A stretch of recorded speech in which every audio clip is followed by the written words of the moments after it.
রেশনে রাজ্যের তদন্তে স্থগিতাদেশ, পুলিশি তদন্তে স্থগিতাদেশ বিচারপতি জয় সেনগুপ্তের।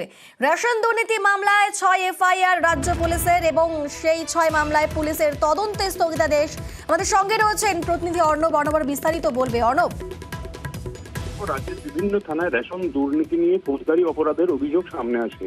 মূলত 420 অর্থাৎ 420 প্রতারণা সহ একগুচ্ছ এই অভিযোগে এফআইআর হওয়ার কথা। কলকাতায় 2টো রয়েছে এবং নদিয়াতে 4টে এফআইআর রয়েছে।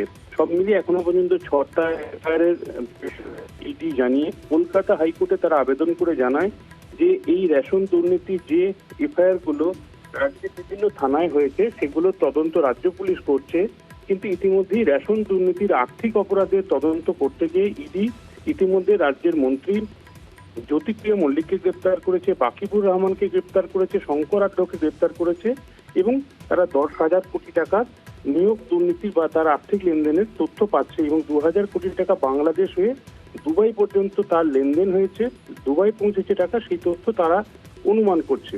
এই অবস্থায় যে ফৌজদারি অপরাধ, এক্ষেত্রে বলা হয় প্রেডিকেট অফেন্স, অর্থাৎ আর্থিক অপরাধের তদন্ত করছে ইডি, কিন্তু রাজ্যে রেশন দুর্নীতি যে অভিযোগগুলি রয়েছে তার যে ফৌজদারি অপরাধ, তার যে প্রেডিকেট অফেন্স অর্থাৎ আইপিসি পেনাল ধারায় যে অভিযোগগুলি রয়েছে সেগুলির তদন্ত করার ভার সিবিআইকে দেওয়া হোক।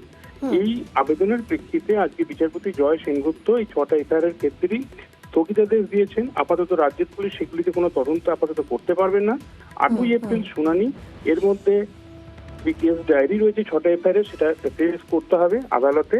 একই সঙ্গে বিচারপতি জয় সেনগুপ্তের বেশ কিছু মন্তব্য এই ঘটনায়, অর্থাৎ রাজ্যের পুলিশ কি তদন্ত করেছে সেটা যেমন আদালত দেখতে চায়, একই সঙ্গে ইডি কি তদন্ত করলো সেটাও আদালত জানতে চায়। তাই আগামী দিনে ইডির তদন্তের অগ্রগতি বিচারপতি যেমন দেখবেন, একই সঙ্গে রাজ্য পুলিশের তদন্তের অগ্রগতিও তিনি দেখবেন এবং তারপরই এই প্রেডিকেট অফেন্সে 6 এফআইআর সিবিআই তদন্তের নির্দেশ হয় কিনা সেটা তিনি নির্ধারণ করবেন। 8ই এপ্রিল মামলা শুনানি। আপাতত এই এফআইআর গুলোর ওপর কোনো রাজ্যের পুলিশ তদন্ত করতে পারবে না। ধন্যবাদ অর্ণব।